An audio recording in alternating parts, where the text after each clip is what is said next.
Nodal. Y esta mesa tendrá el placer de moderarla Pepe Cerezo. Pepe tiene una trayectoria interesante porque ha trabajado muchos años directamente en media, ahora es consultor, ha trabajado en ámbito de análisis de datos justamente, ha trabajado en el ámbito del marketing digital, de estrategia, y dado un poco a este perfil creo que es una persona que bueno, entiende un poco de todo este tema, mucho incluso, y nos podrá bueno, animar esta mesa para ver hasta dónde nos llegan los datos cuando se conectan contenidos con datos de audiencia. Muchísimas gracias, buenas tardes a todos. Gracias por la presentación, Nicolás. Yo creo que estoy en el límite entre saber un poco y muy poco, que no está mal, tal lo que nos movemos.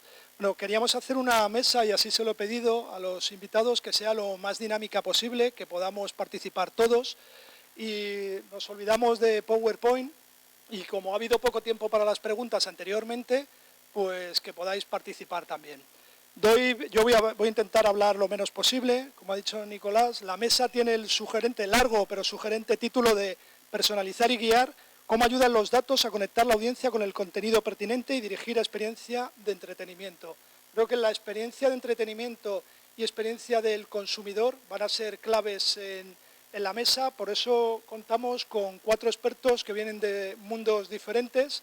Vamos a dar paso primero a Pablo Romero. Pablo es responsable de los contenidos de Yombi, lleva mucho tiempo vinculado a todo el tema de los contenidos audiovisuales y VOD, y nos va a hacer una pequeña introducción de lo que están haciendo ellos en Big Data, para luego ir pasando a...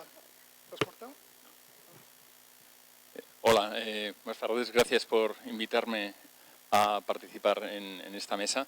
Ni que decir tiene que el interés de Big Data cuando hablas de la gestión de contenidos es inmediato. Big Data es no solo un área imprescindible ahora mismo en cualquier empresa que se dedique a la distribución de contenidos y al conocimiento del usuario. Gracias, que me he cortado para hacerlo dramático. No, es mentira. Gracias. Sí, es el momento televisivo habitual. No, es bueno, perdonad la broma. Big Data es un elemento absolutamente imprescindible en cualquier empresa, sin duda alguna, pero en aquellas que distribuimos televisión quizás lo sea más. La televisión está caracterizada por ser algo que consumimos muchísimas horas al día, algo que mueve una industria creativa, y subrayo esto de la industria creativa porque creo que es uno de los elementos críticos del éxito de la televisión y el entretenimiento, y que hasta la fecha se mueve sobre todo con intuición. Lo más fácil o el argumento más utilizado en general en lo que es la gestión de los contenidos en todos los niveles de la cadena de producción de un contenido, desde el guionista al productor, del productor al distribuidor, del distribuidor a los que hacemos después cadenas o ponemos en valor esas producciones, es la intuición. Tengo la sensación de que esto va a funcionar, ¿no? Y es verdad que hay muchísimos casos donde la intuición te lleva muy lejos y de hecho, pues probablemente en cualquier industria creativa la intuición o digamos la autoría es un elemento fundamental, pero cuando tienes datos empiezas a tomar decisiones con un poquito más de acierto.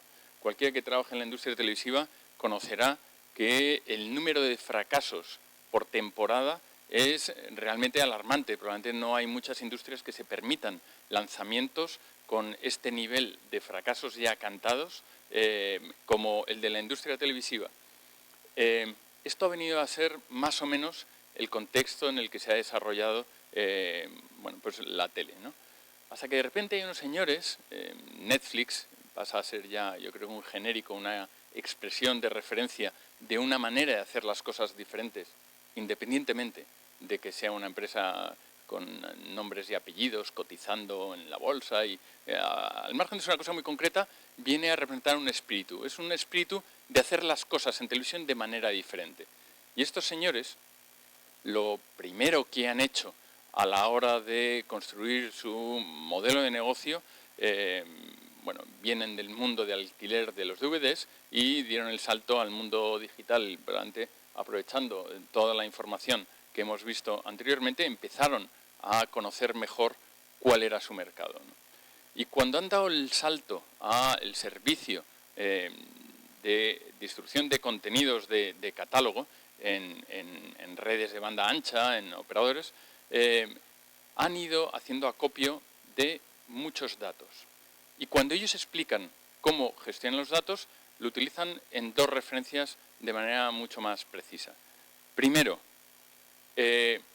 proponemos a los usuarios aquellos contenidos que ya tenemos información de que son afines a esas propuestas, digamos que utilizan el recomendador, algo que por otro lado no es nada original respecto a otros sectores de distribución, lo venía haciendo otras industrias, desde luego Amazon basa gran parte de su presentación de contenidos en recomendadores igualmente.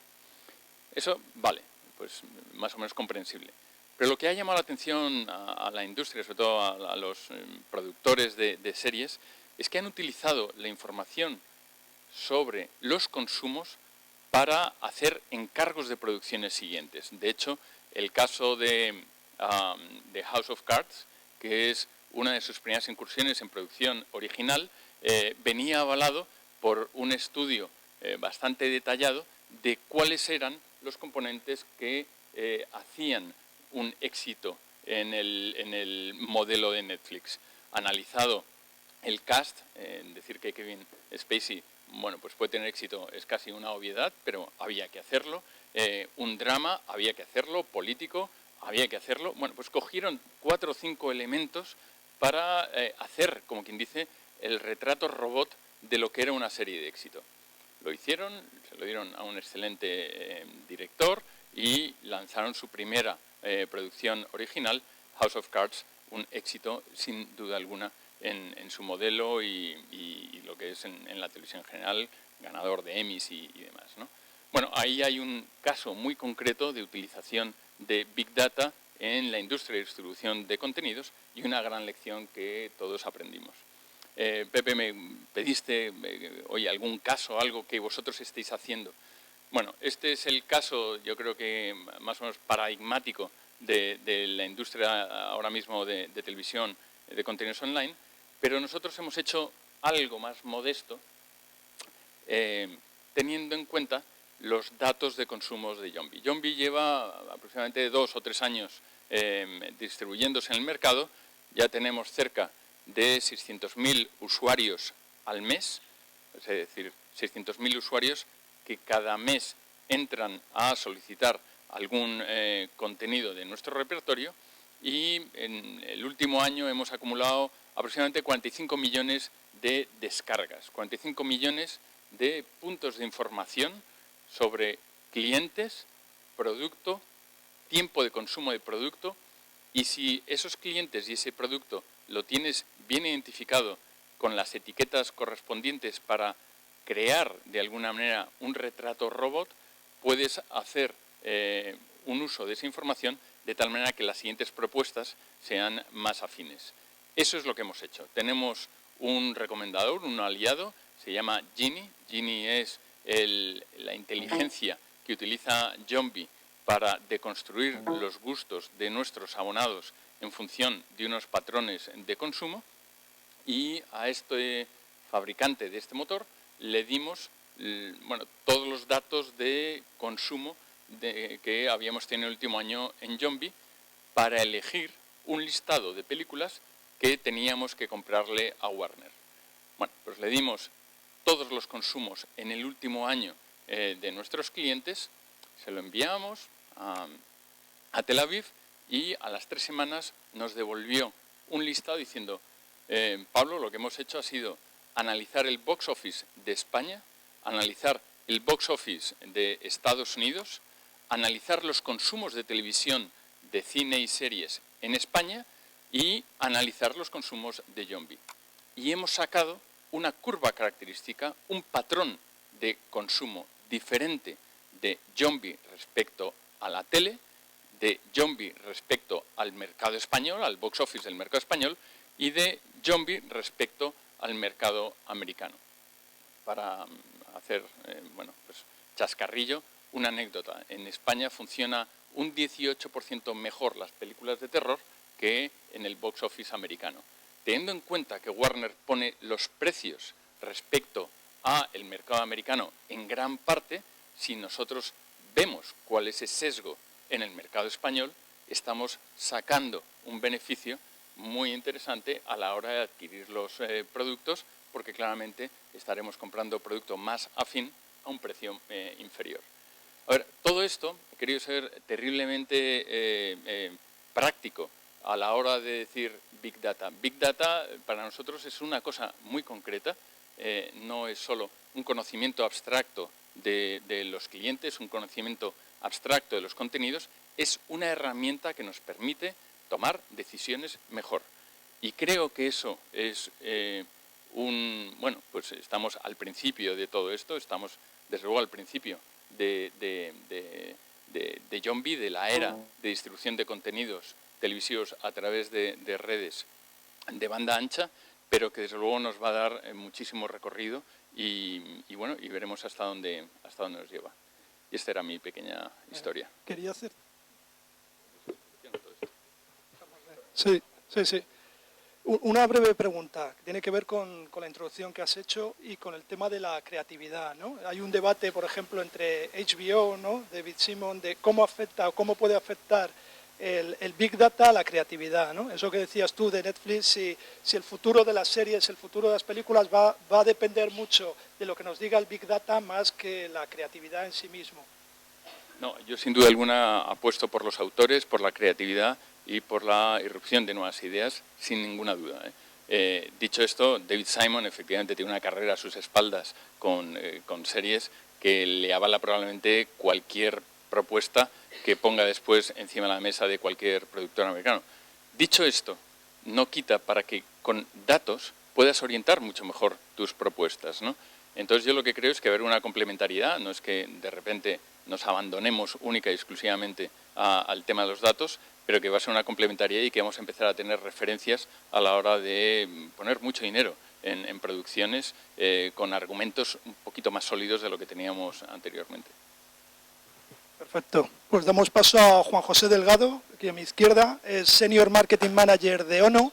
Él tiene mucha experiencia en distintos sectores, no solo el de las telecos, sino ha trabajado con Burger King, con Telefónica, con Siemens, Bosch. Siempre es orientado a la utilización de datos y muy focalizado en la experiencia de usuario. Él nos va a centrar o nos va a hacer una introducción ahora también sobre cómo están utilizando ellos los datos para conocer al usuario desde el campo de una teleco que está evolucionando también al mundo de los contenidos. Hola, ¿qué hay? Antes de nada, dar las gracias por la invitación, Pepe, a esta mesa y a todos vosotros por estar aquí. Efectivamente, bueno, mi experiencia sobre todo profesional es en torno a la estrategia de clientes y a entender al cliente, intentar saber sus necesidades, saber cómo piensa y nada más el reto que intentar predecir los siguientes pasos del cliente, ¿no? Este siempre es uno de nuestros grandes hándicaps que todavía estamos persiguiendo. Respecto al Big Data, pues ¿cómo lo entiendo yo el Big Data y cómo lo veo? Es como una herramienta de conocimiento del cliente. Entonces, todo lo que sea conocer más al cliente desde un punto de vista estratégico es mejor y nos va a ayudar sobre todo a conocer todas las fases por las que va pasando el cliente, ¿no? Intentar entender mejor qué pasa con el cliente cuando es un nuevo cliente para nuestra compañía o para el uso de nuevos medios de comunicación o nuevos contenidos. Entender al cliente también cómo poder segmentarle de una manera estratégica mucho mejor. Y para eso todo el Big Data es muy importante. Y otro de los aspectos casi claves y que más tácticos son toda la parte de prevención, de abandono de nuestra compañía, de nuestros clientes. Y para eso el Big Data sí que ha ido evolucionando mucho en los últimos años en modelos predictivos de abandono. Y por otro lado también lo que estoy sobre todo investigando mucho es el otro gran explosión que vivimos en nuestros días, ¿no? Que es el tema de las redes sociales. Y sí me gustaría plantear una pregunta aquí a todos vosotros que me gustaría que fueseis bastante sinceros. ¿Quién se ha conectado a Facebook durante la última hora de esta ponencia, por ejemplo? Y durante todo el día, más o menos, no sé, podéis ser sinceros, levantar la mano, no pasa nada. Al final, vivimos conectados, ¿no? Y Facebook y las redes sociales son una de las grandes realidades a día de hoy. Quizá hoy aquí la representación es un poco menor, pero si preguntas en la calle, la gente vive conectada a las redes sociales y todo lo que sea el input de información que nos da, toda esa vorágine de información que circula y de datos que circulan en las redes sociales es clave para entender al cliente, predecir, entender qué contenidos va a utilizar e intentar adelantarse a su comportamiento. Por lo tanto, mi recomendación o mi pequeña visión de cómo es la tendencia es que las compañías deben integrar perfectamente todo el mundo de redes sociales con el Big Data, estrategia de clientes y gestor de contenidos. Desde mi experiencia o desde nuestros estudios, lo que estoy empujando mucho más es cómo entender lo que se llama la huella digital, es decir, todos los aspectos que vas dejando en tu interacción, sobre todo encaminado en Facebook, en conocerte mucho mejor y enfocado a la personalidad, qué tipo de personalidad eres. Esos son nuestros grandes retos que estamos evolucionando a día de hoy, que es entender cómo decidimos, y una de las grandes variables de decisión es la personalidad, y cómo el Big Data puede ayudar a predecir qué personalidad tenemos o qué tendencia a la toma de decisiones tenemos como individuos, pues es uno de los grandes retos que tiene que venir de aquí a los próximos 2-3 años. Como experto en varios sectores, ¿qué diferenciaría el mundo del entretenimiento? Estás ahora, aunque es una teleco, pero vinculada mucho a los contenidos, con otros sectores más vinculados a utilities o demás. Bueno, el tema de entretenimiento propiamente es eso, no es entretener, no es tanto como la venta de... Sí, o sea, al final es enganchar con el cliente, ¿no? Entonces el reto es mucho mayor, no es una acción mucho más interacción de transaccional, de intentar vender algo al cliente, sino de intentar conectar emocionalmente con él. Por lo tanto, nunca conseguiremos una conexión emocional con nuestros clientes si no entendemos las verdaderas necesidades que tienen como individuos.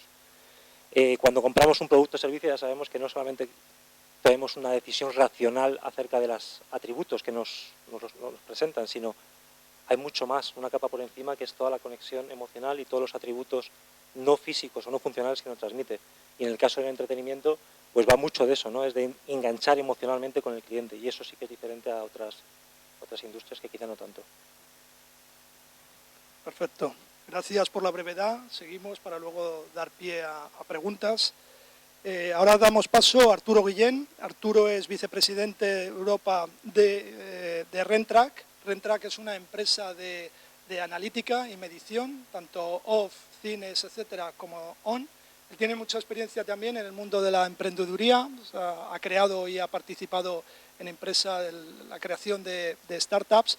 Y me gustó una cosa cuando hablamos la primera vez que me mandó, que decía que después de 17 años viendo datos de taquilla, de cine, etcétera, que dice que no sabemos nada, y dos, los que no utilizan datos saben aún menos. Bueno, muchas gracias. Eso fue el viernes, que estaba con la moral alta. Lo sigo pensando.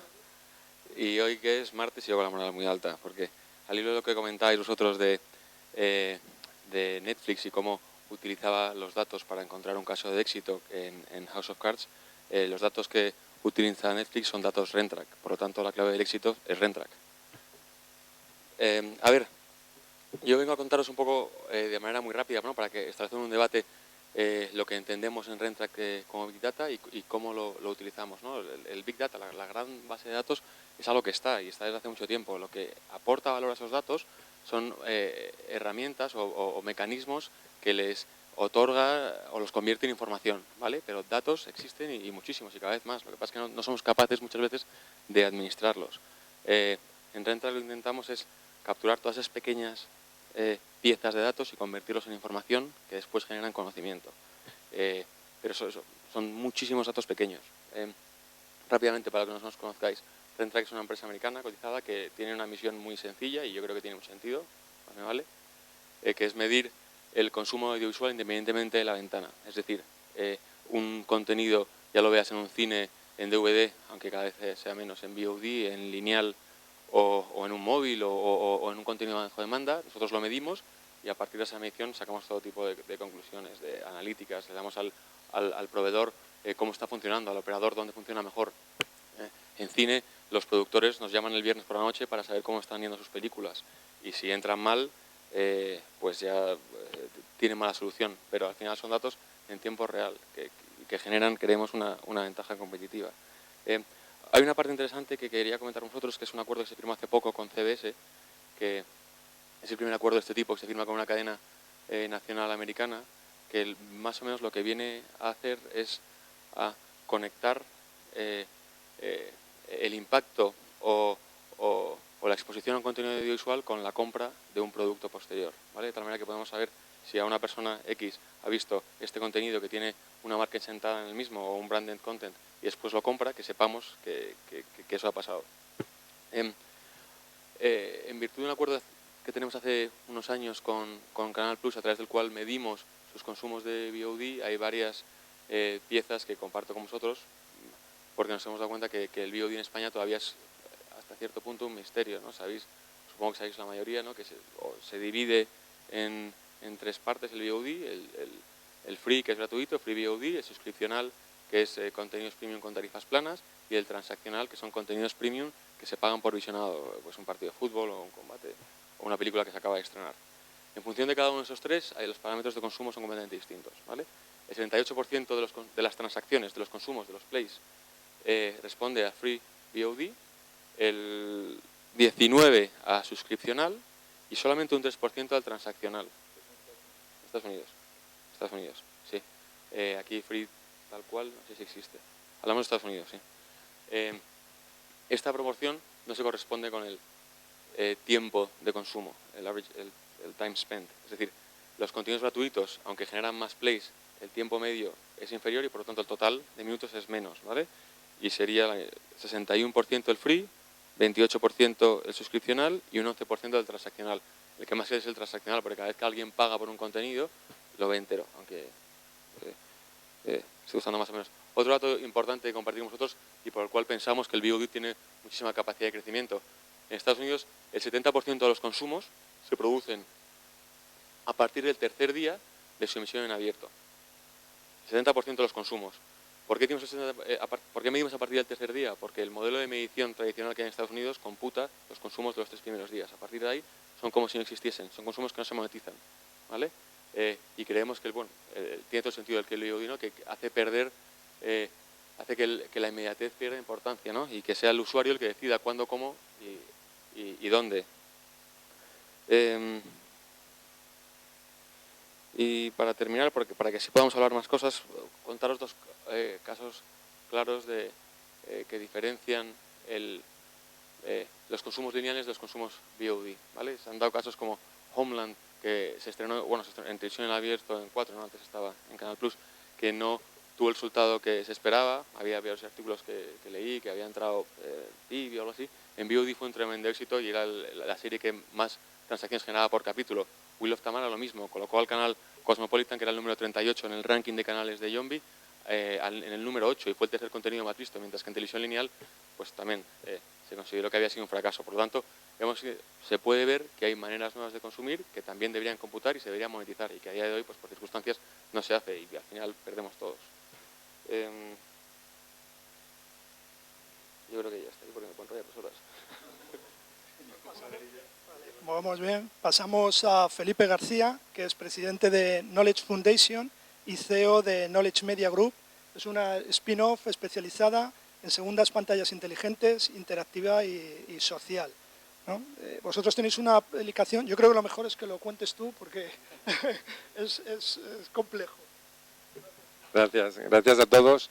Y bueno, es Knowledge Media Group, el spin-off que hemos hecho, y yo estoy aquí por un error maravilloso de la investigación, porque hace 3 años se me ocurrió una de mis locuras de montar una asociación empresarial innovadora basada en 3 palabrotas: conocimiento abierto, bioinspirado. Y bueno, allí que tuvimos la bendita suerte de que nos dieron un avance a contenidos digitales y 1.700.000 euros para la asociación, y bueno, aquello fue maravilloso. Empezamos, dijimos, bueno, pues ya que tenemos dinero vamos a hacer investigación de verdad, y se nos ocurrió con el equipo empezar a hacer un modelo de economía del conocimiento para ver si el conocimiento de verdad tenía valor, ¿no? En vez de pasar de los datos a empezar por la web semántica y demás, bueno, a ver si veíamos si sacábamos algo de valor al conocimiento. Y llegamos a otras casualidades, llegamos a la inteligencia colectiva, otro de los errores de la investigación. Y diréis, bueno, ¿y esto de la inteligencia colectiva qué es? Pues nuestro matemático brillante, después de 8 meses de investigación fallida y de no ir a ninguna parte en lo del valor del conocimiento, Pues lo que quiero decir, hemos estado equivocados. Y dijo una frase que nos cambió. Y dijo, la inteligencia colectiva es lo que vosotros sabéis, que yo no sé, y lo que yo sé, que vosotros no sabéis. Y efectivamente, empezamos a sacarle jugo, hicimos algunas demostraciones matemáticas muy importantes, muy interesantes, como que el valor del conocimiento per se era 0, y empezamos a hacer, a todo esto el dinerito nos lo habían dado para hacer televisión inteligente, interactiva y social. Toma ya. Entonces, pues dijimos, bueno, vamos a hacer una parrilla de programación inteligente porque sabíamos que simplemente la EPG ya venía mal y digo, pues, oye, si la gente no sabe lo que echan, ¿cómo va a decidir qué ven? Bueno, y entonces, ya os digo, de esto al Big Data hay un trecho, hay un trecho todavía. Bueno, pues aquello empezamos a conectar, hicimos una arquitectura en cloud muy interesante que dijimos, bueno, si partimos del software as a service, nos inventamos 3 niveles. Y dijimos el Knowledge as a Service, Intelligence as a Service y Wisdom as a Service. Y entonces, bueno, pues ahora mismo la aplicación esta que se llama Voila Elite, que ha evolucionado mucho en los 2 últimos años, pues lo que tiene es en el nivel conocimiento como servicio, un motor de inteligencia colectiva que es capaz de coger eventos expertos y eventos sociales y determinar a través de un recomendador del nivel Knowledge as a Service, en el cual somos capaces de, con bastante precisión, recomendar algo a partir de lo que te gusta a ti, de lo que le gusta a los amigos, pero basándonos en eso, en la inteligencia colectiva, en qué es lo que le gusta a mis amigos y lo que me gusta a mí, y qué programas entran en la EPG, ¿no?, que a través de web semántica, además, esto es como el chiste o el anuncio ¿tú cueces o enriqueces? Pues nada, lo primero es con web semántica, enriquecemos el qué, una ontología semántica válida en audiovisual. Bueno, y a partir de ahí empiezas a jugar con la aplicación y en 2012 me voy tan contento con mi parrilla inteligente a Estados Unidos, allí a Miami, a News Corporation y a NBC Universal y tal, y claro, visión española. Hacemos una aplicación, parrilla súper bien hecha y tal, muy buena, con nuestro motor de inteligencia colectiva y nos enseñan Seabox. No sé si habéis visto Seabox, pero claro, es una aplicación muy bien hecha desde el punto de vista de que los americanos conocen muy bien a los americanos. Y entonces saben hacer interfaces. Y entonces me dijeron, mira Felipe, el motor de inteligencia colectiva es estupendo, pero el interfaz es malísimo. Entonces nos volvimos, rehicimos todo el interfaz y yo creo que ahora está disponible en iPad, ya lo podéis bajar y probar, y tiene la enorme ventaja de que, y esto ya, como está aquí Canal Plus, como se lo enseñamos a mi amigo Bernie Melero y compañía, pues claro, ellos utilizan Gini, que es producto israelí, no producto nacional bruto, y entonces claro, ellos decían, bueno, si es que yo quiero recomendar a mis usuarios. Y no, la ventaja de la inteligencia colectiva es que sirve para periódicos, para Plus, para cualquier eso, es porque nosotros extraemos lo que es semánticamente.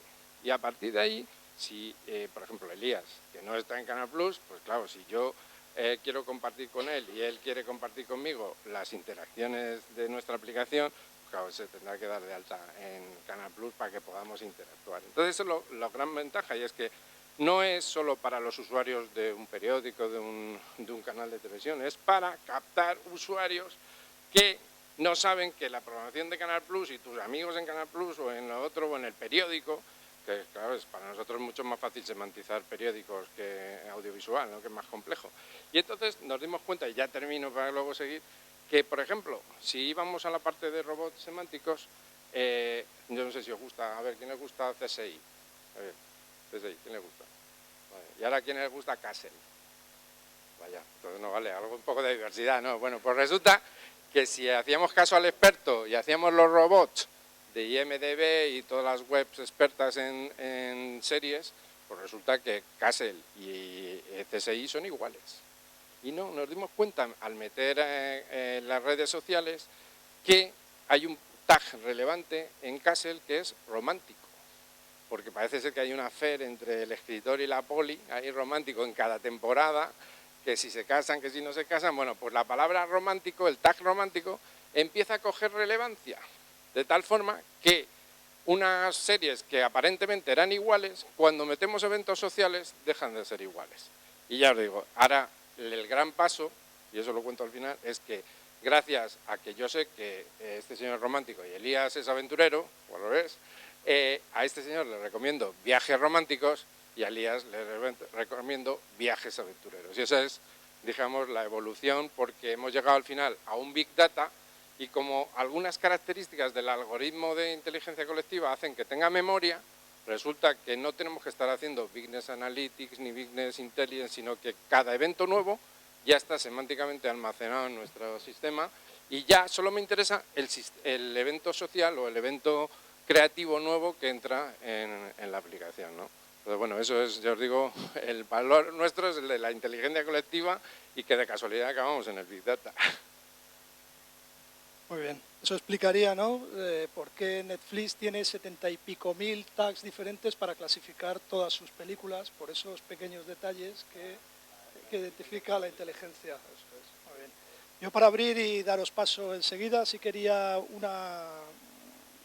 empezar el debate con el tema inevitable de los modelos de negocio, ¿no? ¿Cómo afecta o cómo ayuda el Big Data a eso que llevamos tanto tiempo dándole vueltas, ¿no?, desde el mundo tanto on como también el off? ¿Cómo va a ayudar el Big Data, pues, al BUD que hablaba Arturo, o al resto de procesos? Empezar ya A ver, yo estoy muy de acuerdo con lo que decía Pablo antes, de que no es una ciencia exacta. O sea, hay cosas que no son predecibles, pero sí disminuye muchísimo el riesgo que asumís. En una mesa redonda como esta, que moderaba Pablo hace unos meses, alguien, no sé si fuiste tú, recomendó un vídeo que hay en YouTube de Kevin Spacey en Escocia, que si no lo habéis visto, podéis verlo, que es brutal. Y él venía a decir justamente esto, que siempre va a haber sorpresas, como por ejemplo Breaking Bad, pero el Big Data limita los riesgos de manera considerable. A ver, Big Data y modelos de negocio. Es un salto bastante lejano, pero a su vez muy directo. Big Data no deja de ser unas referencias de gestión que te pueden ayudar muchísimo a tomar buenas decisiones. Entonces, en tanto en cuanto seas capaz de entender, y me sumo a lo que antes decía Arturo, de la dificultad de ver tal cantidad de información que ahora mismo somos capaces de llegar a tener, pero verla con claridad y tomar las decisiones sobre la información relevante, yo creo que es lo crítico. Y entonces, como modelo de negocio, sin duda alguna, no es lo mismo comprar un producto el 100% de su valor que comprarlo a un 83% del valor real. Esa información la tiene el que gestiona ese dato, en ese caso somos nosotros, y la desconoce el que te está vendiendo este producto. Lo mismo aplicado a toda la cadena de valor en la gestión, por ejemplo, de la compra de contenidos, ¿no? Lo mismo diría, si Clint Eastwood, que no deja de hacer películas cada año, con Warner además como distribuidor, bueno, pues encuentra una manera más eficiente, pues le estará sacando más valor a su contrato con Warner de distribución, ¿no? Entonces, yo lo que creo es que el Big Data, al fin y al cabo, es la gestión eficiente de tu negocio con muchos más datos de lo que venías teniendo hasta la fecha, ¿no? Y sin duda alguna eso estructura las tomas de decisiones de una manera diferente. No sé, es lo más que me puedo acercar a esa pregunta. Bueno, pues desde mi perspectiva yo creo que Big Data hacia donde tiene que evolucionar y hacia donde creo que puede afectar a las compañías es, como comentaba antes mi compañera, conocer mejor a los clientes, y eso nos va a ayudar pero no solamente en aspectos tácticos como recomendación, etcétera, en el cual ya está muy evolucionado y lleva bastantes años aportando valor, pero mucho más también a conocer las verdaderas drivers del cliente o las verdaderas necesidades que tiene el cliente como individuo, y eso nos va a ayudar sobre todo a presentarles una propuesta de valor, inclusive a definir nuestra propia propuesta de valor como compañía para cada uno de los diferentes segmentos que seamos capaces de identificar. Y bueno, también sobre todo destacar mucho que yo creo que en este campo del Big Data la tecnología va por delante de las organizaciones, y que desde mi perspectiva el traducir los datos en estrategia y en acciones tácticas es el siguiente paso y es el siguiente reto que se enfrentan las compañías, y para eso pues hay que apostar mucho, yo creo que por el talento también in-house, de tener las capabilities internas, de ser capaces de traducir, ¿no? Una cosa es lo que me diga el Big Data y los propios modelos, lo que me van diciendo, bueno, ¿y ahora qué? sea, yo sé que tengo un problema porque tengo identificados a los clientes que se me van a abandonar, pero bueno, ¿y ahora qué? Entonces, esa traducción de cómo la información se traduce en acciones que generan retorno, creo que tiene que ser la gran evolución de las compañías y a partir de ahora. Bueno, aquí la verdad es que llevamos 3 años de ventaja, porque yo el Big Data siempre decía que era el síndrome de Diógenes Data, que lo guardamos todo, almacenamos la basura digital por si algún día nos sirve, ¿no? Entonces, una de las grandes ventajas de estar trabajando 3 años entre la asociación, creamos una fundación que la han aceptado en Reciris ahora en estos temas, es que al hacer un modelo de economía del conocimiento tenemos que definir cuál será ese modelo de economía del conocimiento del que todos hablan y que nadie sabe muy bien de qué va. Y entonces, en esa pugna de por llegar a demostrar las funciones de inteligencia que teníamos que tener para que de verdad la economía tuviera un modelo de valor añadido y demostrable y medible, pues hicimos una demostración que era que la inteligencia colectiva es aquella, bajo los principios y hipótesis que definimos, que daba un valor al conocimiento mínimo, es decir, de aquello que tú sabes que yo no sé y que yo sé que tú no sabes, el valor de esa inteligencia, al menos, siempre es mayor que 0, por pequeño. Es decir, si este señor y yo nos juntamos y sabe algo que yo no sé y yo sé algo que él no sabe, de ahí, por pequeño que sea, sale un valor de la inteligencia colectiva, ¿no? Entonces, gracias a eso, hicimos en nuestro modelo de conocimiento como servicio el que podemos sumar a nuestra función de inteligencia cualesquiera otra funciones de inteligencia que además hacen que sea mayor que 0, ¿no? Entonces, ahí estamos trabajando, no hemos acabado, pero sí que hemos avanzado mucho en encontrar nuevos modelos de negocio que, utilizando la inteligencia colectiva y nuestra arquitectura, permitan darle ese valor que no tendrían sino y que es tan difícil encontrar.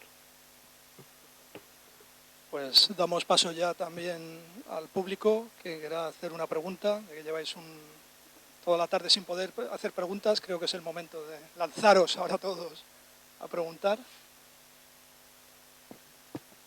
¿Alguno? Bueno.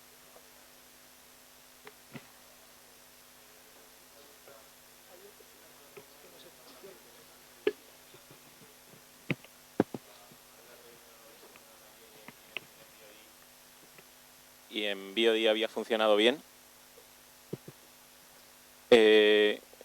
Partiendo del hecho de que el Big Data no va a poder explicar por qué no funciona en la vía tradicional, porque no hay métricas en estos medios, ¿creéis que puede ser algo de la segmentación? Es decir, que en el online pues hay una segmentación más joven de clientes y en el tradicional todavía no, o que son permeables, es decir, que cada vez más gente pasa de uno a otro independientemente por el tema de las segundas pantallas.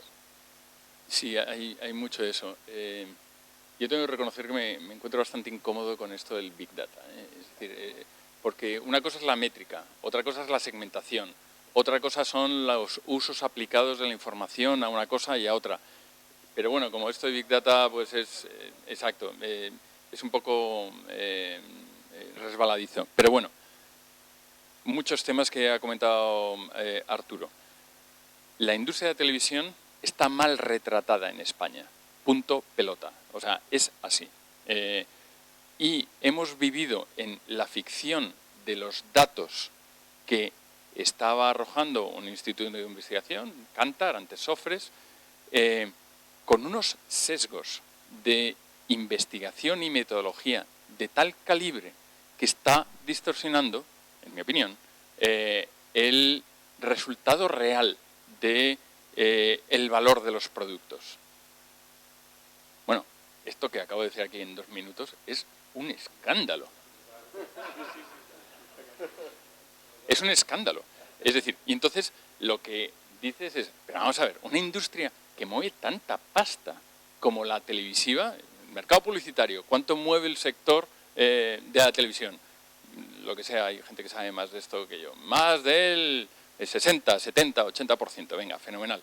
Bueno, y todo eso está articulado por una métrica basada en unos minutadores, 4.000 audímetros con una representatividad.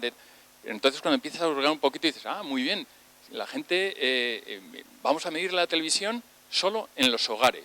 Pero, no, la gente ya no ve la televisión en otro sitio y todo lo que es la movilidad y el consumo en movilidad de las pantallas, no, eso no, si no está en el salón no. Bueno, vale, y con la... No, pues muy bien, un televisor por hogar. Vamos a coger que la referencia del mercado televisivo es un televisor. El concepto televisor es tan obsoleto casi como Kantar, ¿no? Es decir, no existe ya el concepto televisor. Eso se lo dejamos al siglo XX y a los medios de masas. Lo que existe ahora son dispositivos. El año pasado fue el primero en una secuencia de hace muchos años en los que no cabían más televisores en el hogar. La gente ya había suplantado el televisor en el salón, la había llevado a la cocina. Cuando ya estaba el de la cocina completo, al dormitorio del niño. Y ahí, como las casas en España pues tienen un tamaño limitadito, pues han cabido 2 o 3, no muchos más. Pero es que ahora cada televisor que entra sale el viejo. Bueno, eso es lo que yo le llamo la era de la TDT, la era en la que el cambio del formato de aspecto del televisor ha impulsado de una manera descomunal la venta de televisores. Y qué curioso, se han vendido más televisores y se ha desarrollado el consumo de audiencia de una manera escandalosa. Es lo que yo le llamo la medición ambiental de la televisión. Yo creo que Kantar mide la televisión ambiental, que es algo así como vender kilovatios hora a precio de GRP. ¿Por qué? Porque la gente llega a casa y enciende los televisores. Entonces, ¿qué ha pasado? Que ha habido una especulación enorme del valor del GRP porque de repente se disparaba. Y llevamos 8 años de éxitos y récords de consumos televisivos. Pero ¿qué pasa? Que la población española ha cambiado esos hábitos de esa manera tan dramática. Bueno, entonces, básicamente lo que estoy diciendo es una caricatura de cómo una medición, y gracias por darme pie a esto, te puede llevar a una industria a enloquecer, porque es lo que, en mi opinión, ha pasado en la industria de televisión en España, que en el año 2005, el año de YouTube, el año que empezó la piratería en serio en este país, resulta que todos seguíamos un señuelo que era el GRP. Y toda la industria, incluida la televisión de pago, apostó por el GRP, nuestro grupo apostó por 4. Bueno, aquí es donde está la pasta, hay que dejarse de historias de la televisión de pago, hay que dejarse de historias de otros modelos. Y empezamos a llamar a la gente pirata, empezamos a decir estos youtubers quiénes son, les despreciamos, pero qué es eso de un gatito con punteros y tal, pero que están locos, que está viendo la gente. No, es que eso es lo que está viendo la gente. Y de repente, ¿qué pasa? Que los consumos televisivos se están haciendo en dispositivos, en movilidad, en mensajes personales. Está cambiando la fisonomía de la industria de producción de contenidos televisivos. Entonces, de repente, llegan unos señores, Rentrack, y dicen, cuidado, esto lo vamos a medir de otra manera. Es más, vamos a medir con total precisión dónde se hacen los consumos. Y estos señores que llevan midiendo la actividad de Yombi en los últimos 2 años, nos dicen que tenemos más consumos de video on demand, este nuevo modelo de consumo, en movilidad, en los iPads, en esto que no se mide porque no está en el salón de nuestros hogares, que los consumos que tenemos a través del descodificador de alta gama, que le llamamos I+, ¿no? Y dices, pero bueno, ¿y ese patrón de consumo por dónde viene? Y entonces empiezas a rascar en todos los elementos que está dibujando esa empresa de medición, que es Rentrack, y te das cuenta de que la vida es diferente a como nos lo habían estado contando antes. Y cojo los ejemplos que decía Arturo. Homeland. Homeland es una barbaridad de serie, es uno de los éxitos televisivos más importantes de la televisión americana y que aquí ha pasado con bastante discreción.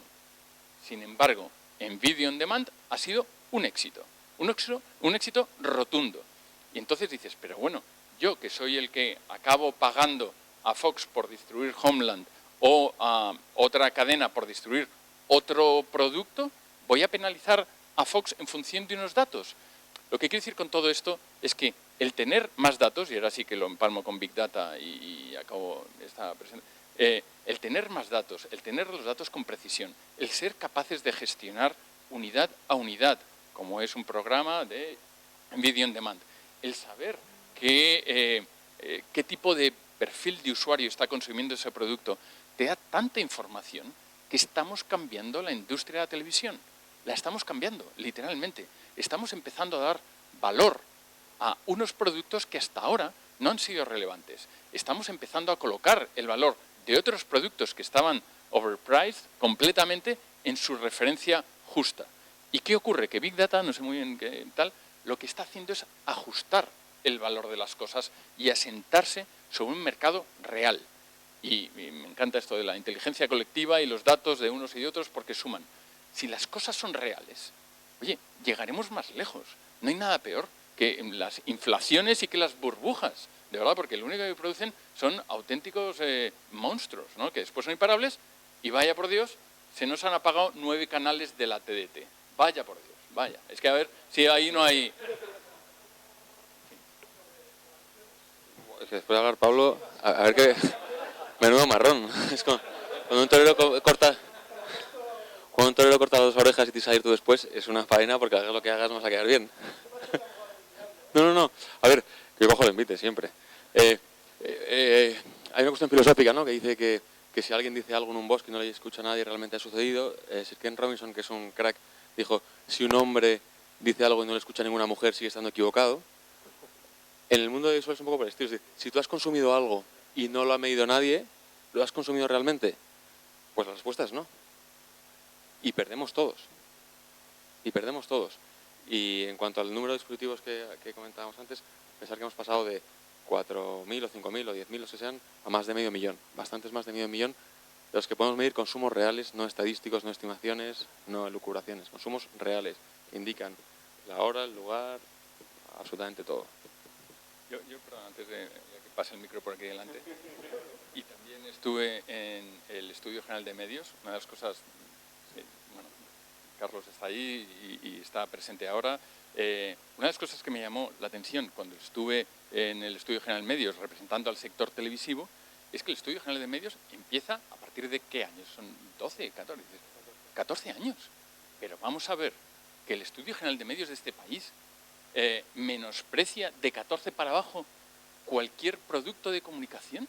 Pero madre mía, imaginaos, si esos son los parámetros de referencia de nuestro mercado, ¿no? A partir de ahí, por lo tanto, yo creo que, no sé, los Big Data para arriba, para abajo, qué bien que empezamos a tener mucha más información, ¿no? Pero haciendo ya digo, de abogado del diablo, ese modelo que Kantar, Sofres se ha llevado criticando durante años, han sido las propias teles las que les ha interesado mantener ha habido un consenso, que no ha existido o por lo menos estaba tapado ese consenso, porque interesaba, que no ha pasado en el mundo online. Es decir, lo que hemos visto cuando hemos estado en el mundo online ha sido una lucha tremenda, precisamente también por crear ese consenso, Nielsen, Comscore, etcétera, y eso ha llevado también, que tiene que ver con los modelos de negocio, a que mucho del mercado publicitario que estaba en las teles era ficticio, porque no ha habido una migración al mundo online porque no se estaba midiendo, porque no había ese consenso. O sea, ahí ha habido un tapón muy importante, ¿no? Porque han sido precisamente, es ahora cuando estáis metiéndoos en el mundo online o en Yombi, etcétera, donde se ha quitado ese tapón y empieza a haber otras, ¿no? Creo que es un poco la posibilidad.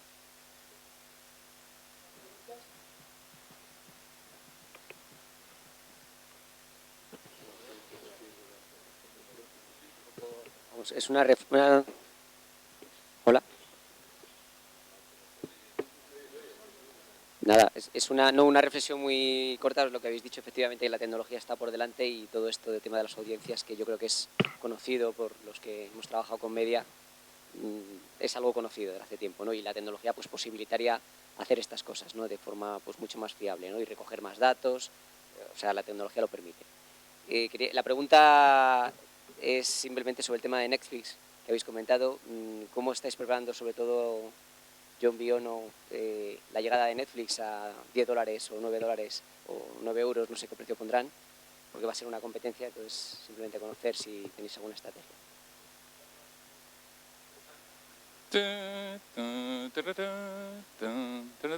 ¿Alguien conoce esta melodía? ¿Habéis oído hablar de Juego de Tronos? Estamos aquí en Invernalia esperándoles con nuestras huestes. No, a ver, Netflix, insisto, yo creo que es una referencia de cómo hacer las cosas de manera diferente. Es mucho, es muchísimo. Pero no es nada más que eso. Entonces, ¿qué estamos haciendo? Mira, una reunión esta mañana en Canal Plus hablando de cosas parecidas a esta. estamos aprendiendo muchísimo de lo que vemos en otros mercados, entre ellos el americano y entre otros las prácticas de Netflix, y presentándolas ya en este mercado, ¿vale? House of Cards, Orange is the New Black son series producidas por Netflix, compradas por Canal Plus en España.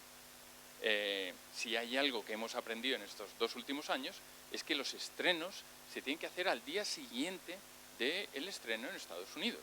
Entonces, es algo que ya estamos haciendo y que ahora mismo un ciudadano de Madrid tiene la posibilidad, o de Salamanca, tiene la posibilidad de seguir las mismas éxitos televisivos o series que uno de Cincinnati, por ejemplo. Es decir, va de esto, hemos aprendido. Temporadas completas también lo estamos haciendo, ¿no? Estamos introduciendo la posibilidad de ver temporadas completas para que el usuario sea el que raciona ese consumo a su gusto. Es otra de las cosas que creo que el Big Data nos está enseñando a todo el mundo, ¿no? Como tenemos datos, podemos analizar si eso es una buena o una mala decisión. Bueno, es una buena decisión que tú le dejes la libertad al usuario de consumir el producto cuando quiera. No en citas semanales como hace la televisión en abierto, lunes a las 10, Príncipe, venga. Oye, no, es que quiero más de un capítulo. No, lo siento, te tienes que esperar hasta el siguiente lunes. Joder, pero es que tengo una cena. No, pues entonces ya es un lío. No, yo te doy a ti los 13 episodios, tú los consumes cuando quieras, ¿no? Entonces, bueno, todo esto que nos ha enseñado Netflix de alguna manera ya lo estamos haciendo, se está incorporando y por lo tanto, bueno, pues lo tendrá más complicado porque no tendrá esa bandera de hacer las cosas de una manera diferente. Yo creo que va a ser un mercado más competitivo, más difícil. Netflix, al igual que el resto de las empresas multinacionales que han nacido en esta generación de televisiones conectadas, de las televisiones con dispositivos y todas estas cosas, tienen muchísima agilidad, muchísima agilidad. Son realmente intrépidos, rápidos, inteligentes, listos, y nosotros no tenemos esa cintura, ¿no? Entonces, bueno, habrá un mercado complicado y bueno, será muy bueno para todos vosotros porque podréis acceder a contenidos probablemente a un precio inferior o al mismo precio que lo estamos vendiendo ahora mismo, pero con una referencia de que, caramba, pues al fin y al cabo no era tan mal precio porque el producto claramente es diferente del otro, ¿no? Pero va a ser muy interesante y estamos preparados, resumiendo. Sí, bueno, la pregunta es buena. Sobre la estrategia que vamos a seguir no puedo contestar, la verdad. Y primero porque no lo sé. Y segundo, si lo supiese tampoco contestaría, y menos estando yo en pie aquí en esta mesa. Pero no puedo contestar.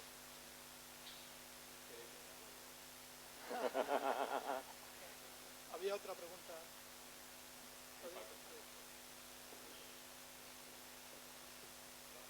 Gracias. Yo creo que, vamos, que para todos, ¿no? O sea, porque una de las cosas que me llama la atención, al hilo de, creo que Arturo y tú, Pablo, lo habéis comentado, ha salido varias veces el tema de Homeland, por ejemplo, y tal. Pues claro, a mí me llama la atención y el riesgo que hay a veces cuando, y es la importancia al final del Big Data, ¿no? Cuando nos atenemos solo a una fuente de datos o a los datos del que proveen, por ejemplo, social media, que es el caso, ¿no? Y que condicionan la estrategia, por ejemplo, de una productora, que es el caso de Homeland y es el caso de Scandal, ¿no? En ambos casos, los datos que alimentaban, ¿no? La información de la que disponían las productoras y las cadenas de televisión, que venían de los datos de Twitter, Facebook, etcétera, determinaron una estrategia concreta para la continuidad o no de la serie. Entonces, yo no sé hasta qué punto eso, ¿no? Es una sobredimensionar solo basado en datos de social media, ¿no? Porque Netflix y estos lo hacen de otra manera, o Johnville lo hace de otra manera, ¿no? Vosotros analizáis vuestros datos de consumo reales, ¿no? Bueno, esa es la cuestión. Es que le he estado dando muchas vueltas a este tema. De vez en cuando coincidimos en foros de estos y al final la pregunta es, oye, ¿por qué 40.000 followers de Facebook tienen más valor que 5 millones de espectadores? Y entonces, bueno, yo he entrado en una depresión profunda, pero ya he salido, Paco, ya sé cuál es la razón que explica que 40.000 followers son más importantes que 5 millones de espectadores en Telecinco para el productor o para la cadena. Porque estamos en una sociedad, en un entorno de consumo online. Estamos en un entorno de consumo segmentado. Estamos en un entorno de consumo de usuarios. Y la unidad que mide al usuario no es la que mide la audiencia. Las audiencias probablemente ya no nos digan tantas cosas sobre el valor de nuestros productos. Y sí, lo que sea capaz de medir al usuario. Entonces, hay que dar un salto más allá. Porque otra de las grandes incógnitas es ¿qué es esto del engagement? Que estamos todo el mundo hablando del engagement, el enganche, esa tasa tan valiosa, Rentrak la incluye en sus informes, que pasa a ser crítica. Si tienes un buen engagement, es que aquí este producto tiene recorrido y tiene distancia. Engagement es la unidad de conversión del usuario al fan. Atentos, que esto es muy importante. Un usuario es una persona que usa. Un fan es un promotor del producto que ha usado. Es muy diferente, ¿eh? El fan es un promotor. Un promotor viraliza. Un promotor es un peligro. Un promotor es un prescriptor en potencia de tu contenido con una capacidad de pegada que no la tiene la personalidad de las cadenas. No la tiene. Hemos sustituido la prescripción de las cadenas por la prescripción de los followers. Y es mucho más peligroso tener 40.000 followers en Facebook o fans de Facebook que tener 5 millones. ¿Por qué 5 millones? Vale que tienen recorrido, sobre todo si vendes a GRPs, pero no tienen desarrollo. Entonces, de repente, se ha metido entre nosotros una métrica, gracias al Big Data, y unos ratios de conversión, de calidad de esa información a las que no estábamos acostumbrados. Las vemos publicadas en Estados Unidos. He tardado tiempo en aterrizar en la importancia del dato del engagement y en el ratio conversor audiencia-usuario, usuario-fan. Pero esa es la clave. Entonces, ¿qué ocurre? Que todo esto ocurre en entornos conectados, en entornos en movilidad.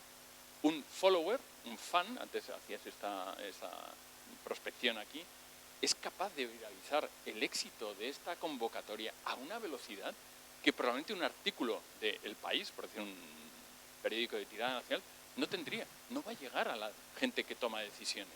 Sin embargo, de esta manera sí, ¿no? Entonces, yo lo que creo es que estamos en un cambio no solo de Big Data, sino de métrica, de gestión, de articulación de valores. Estamos poniendo nuestras referencias en algo completamente diferente y, claro, complicado. Dos observaciones tengo sobre eso, si me dejáis. Una, el problema del engagement es que no está estandarizado como métrica, y claro, eso es un problemilla. Claro, pero no es estándar. O sea, engagement puede ser, y claro, a nivel de métricas y de audiencia tal. Luego que lo que comentas que me convence, porque Pablo, tú me convences de lo que quieras al final, siempre tus teorías. Pero supone, o sea, esos 40.000 followers al final supone una panelización también de, no sé, a lo mejor una panelización de mayor intensidad, porque sabes más, pero estás panelizando la medición de audiencia, ¿no? Mira, eso, aprovecho una cosa que Paco ya me lo ha oído, y es que no me habéis preguntado qué era la bioinspiración, ¿sabes? Entonces me viene maravillosamente, porque os voy a poner un ejemplo de los parámetros bioinspirados que analizamos para andar en ese hilado fino. Os voy a poner un ejemplo, la tolerancia. Claro, yo soy maquero, ¿no? Yo soy fan, soy de todo de Mac, y claro, yo tengo tolerancia cero al Windows, ¿no? Entonces, claro, pues me puedes enviar todos los anuncios de Apple que quieras, que me los trago todos, ¿no? Entonces yo me acuerdo cuando empezamos con lo de la inspiración, teníamos un biólogo que de la Complutense o de la Autónoma, y entonces nos decía que él había hecho cultivos de virus en los que de repente metía virus Felipe, que dicen virus glotones, los shelters. Entonces ponía los virus normales y los glotones y echaba de comer. Entonces, claro, cogíamos, y él decía que empezaba a quitar comida, y claro, los glotones le quitaban la comida a los normales, y entonces ya se comían los normales, se comían a los glotones. Y entonces eso, lo que hacemos, esos parámetros bioinspirados los probamos en las redes sociales, ¿no? Y entonces vimos que la tolerancia era importantísima a la hora de recomendar cualquier producto. Incluso, claro, si tú cuentas un chiste machista en un foro feminista, pues ya sabes que duras nada, ¿no? Entonces, claro, es muy importante entre los parámetros que tienes que medir para calcular los influencers, un montón de parámetros, es que tolerancia, que nosotros barajamos una serie de parámetros para poder afinar, porque lo que decías tú eres clarísimo, es decir, ahora ya tienes que hilar muy fino, porque, claro, las personas son todas distintas, y entonces, claro, cuando ya estás hilando tan fino, pues tienes que saber que un anuncio de más pasa su nivel de tolerancia y es contraproducente, no es beneficioso, es que es contraproducente. A lo mejor si aceptas 4 anuncios de Ariel al día, pues no le des el quinto, porque ya dices, estoy harto de Ariel. Y entonces ahí es donde la bioinspiración es súper, súper importante. Dice Nicolás que tenemos que ir terminando, nos da tiempo a una última, pero tenemos que contestar muy rápido. En realidad no es una pregunta, es una grosería que quería simplemente reafirmar lo que ha dicho Pablo, porque es la mejor descripción cualitativa de la teoría de grafos y la teoría de redes sociales que he oído nunca. Entonces, lo que no has dicho y que me parece que es importante es que se abre una nueva dimensión en la gestión de las audiencias o de tu clientela, y es la estructura de la red. Tú lo has dicho con muchos ejemplos, hay usuarios prescriptores, hay usuarios fanáticos, hay usuarios de muchos tipos, pero eso esencialmente es cuál es la posición que tienen en la red y cuál es la estructura de la red. Entonces, esa es una dimensión de gestión que hasta ahora no se estaba gestionando y empieza a hacerse. Marketing viral se gestiona mediante redes sociales, etc.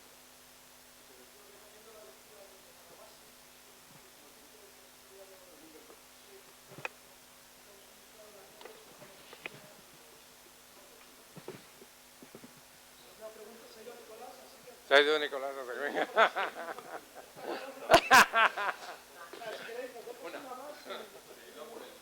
Sí. Hola, no, es una cosa muy rápida. Bueno, lo primero, felicidades porque está siendo muy interesante. Yo lo único que quería es comentar que bueno, nosotros somos de prensa ibérica, como sabéis es un grupo de prensa local y regional, y lo que sí estamos viendo sobre todo el crecimiento de la audiencia desde Facebook de una forma exponencial, sobre todo en 2013, ¿no? Una cosa espectacular.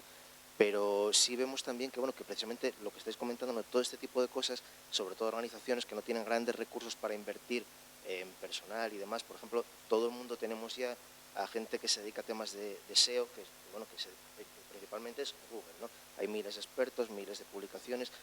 Yo lo que veo, o desde nuestra experiencia vemos que sobre todo el tema de Facebook está creciendo tanto, se está convirtiendo casi en un segundo Google en cuanto a bueno, generador de audiencia para nosotros por lo menos, y hay muchos conceptos que necesitamos trabajar también internamente y necesitamos muchas referencias y mucho conocimiento que ahora no tenemos.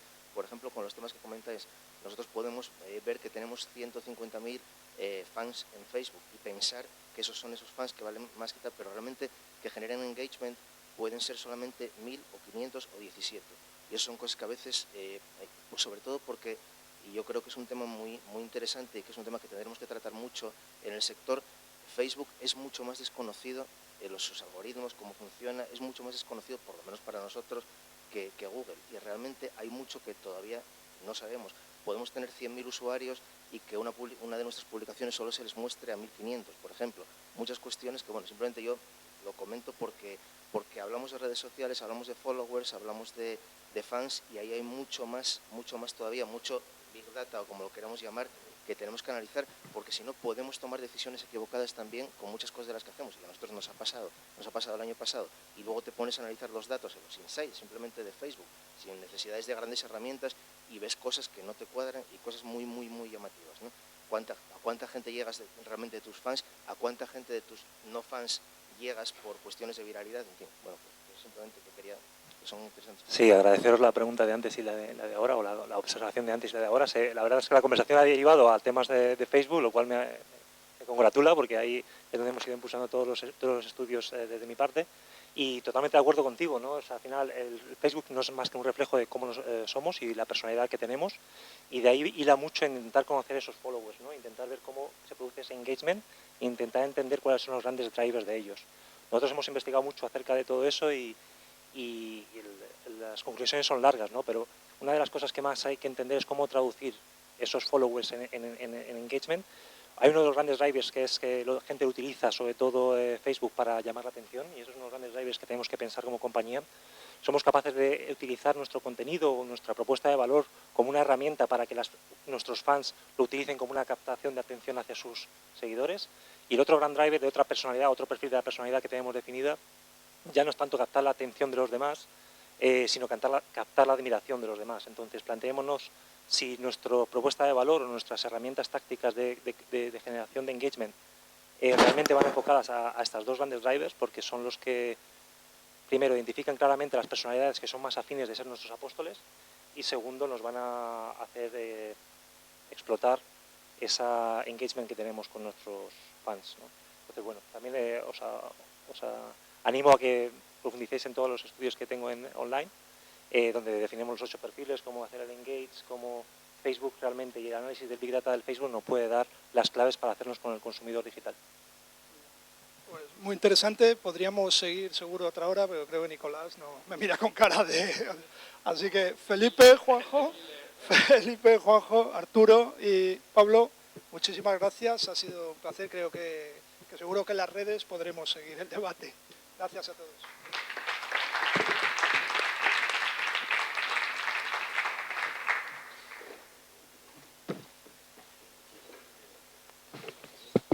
Bueno, creo que ya tenemos temas para el próximo evento, por lo menos discusión abierta en este sentido. A continuación de esta presentación,